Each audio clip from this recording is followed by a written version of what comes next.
வள்ளுவன் இளங்கோ பாரதி என்றொரு வரிசையை நான் கண்டேன். அந்த வரிசையில் உள்ளவர் மட்டுமல்ல, அடனானும் ஏமாந்தேன்.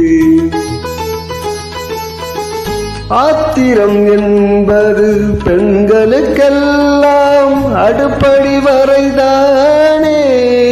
ஒரு ஆதிக்க நாயகன் சாதிக்க வந்தால் அடங்குதல் முறைதானே.